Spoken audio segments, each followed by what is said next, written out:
Roger, liftoff and the clock has started. Yes, sir, reading you loud and clear. Roger, roll, Discovery. Discovery, Roger, go from Thank you, Peter, and good evening, space fans.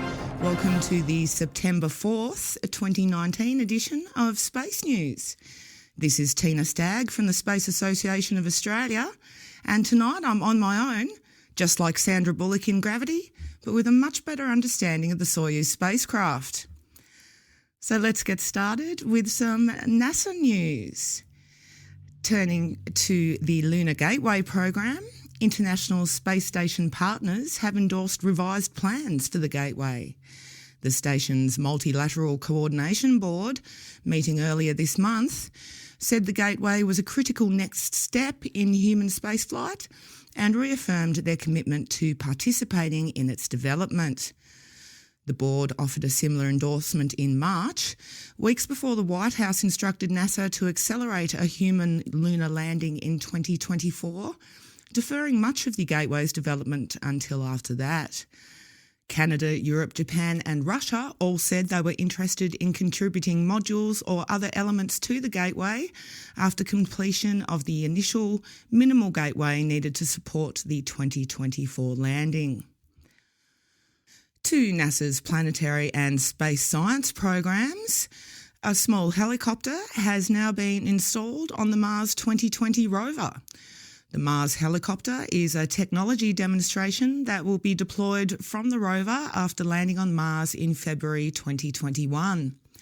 The solar-powered helicopter will perform brief flights to demonstrate how such a vehicle could be used to support future missions, as a scout for other spacecraft or as a science platform. The two halves of the James Webb Space Telescope have been connected together for the first time. NASA said last week that the observatory's telescope element, which includes mirrors and instruments, was attached to the spacecraft bus and sunshield at a Northrop Grumman facility in California. The combined telescope will now undergo further environmental testing before being shipped to its launch site in French Guiana, where it will launch on an Ariane 5 in March 2021. NASA's Inspector General is asking Congress to remove a requirement in law that the agency launch the Europa Clipper mission on the Space Launch System. In a 7-page letter to Senate appropriators, Inspector General Paul Martin said that NASA could save up to $1 billion by launching Europa Clipper on a commercial vehicle. He noted that while the fiscal year 2019 Appropriations Act requires NASA to launch Europa Clipper by 2023 on an SLS, the earliest an SLS will be available for the mission is 2025 because of requirements to use SLS for the Artemis program. Although the House version of a 2020 spending bill retains the SLS requirement for Europa Clipper, the Senate has yet to draft its version of the bill. US President Donald Trump formally re-established the US Space Command during a White House ceremony on Thursday. In brief remarks, Trump said the revived command will boldly deter aggression and outpace America's rivals in space. The United States had a US Space Command from 1985 until 2002, when it was dissolved and its functions absorbed into the Strategic Command in order to establish US Northern Command to oversee Homeland Defence. General J. Raymond, the head of Space Command, said the goal was to reach initial operational capability of the command in the coming year and full operational capability in the years beyond. The X-37B has set a new record for its longest spaceflight. The uncrewed military spacecraft this week broke the record of 719 days, set on its previous mission, which ended in 2017. The Air Force has not disclosed how long the X-37B will remain in orbit on this mission, or what the vehicle is doing beyond testing a suite of technologies. To Europe, assembly of a European Mars rover is now complete.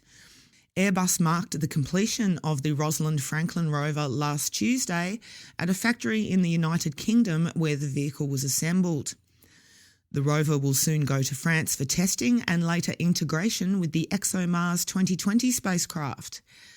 The 300-kilogram rover is equipped with a drill designed to penetrate up to 2 metres into the surface to look for signs of microbial life. To India, India's first human spaceflight mission will fly only men.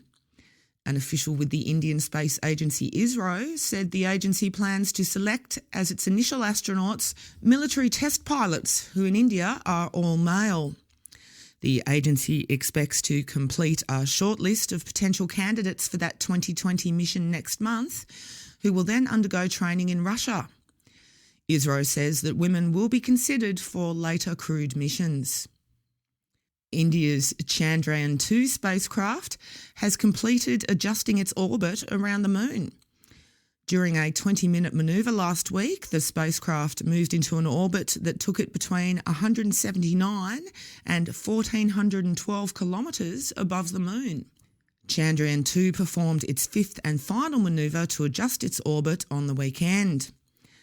A day later, the Vikram lander successfully separated from the Chandrayaan-2 spacecraft before it attempts to touch down in the south polar region of the moon on the 7th of September.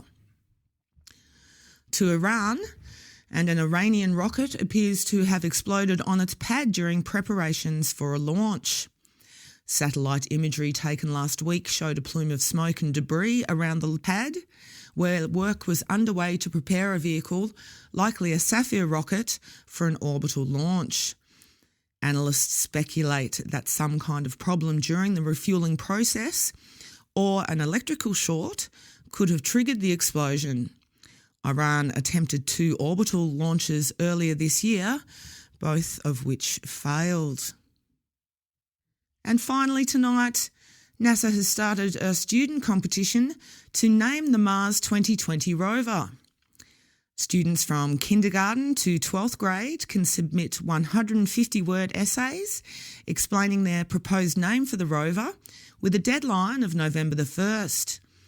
Our judging process will select 9 finalists, which the public will vote on in January. NASA plans to announce the winning name on February 18, 1 year before the rover is scheduled to land on Mars.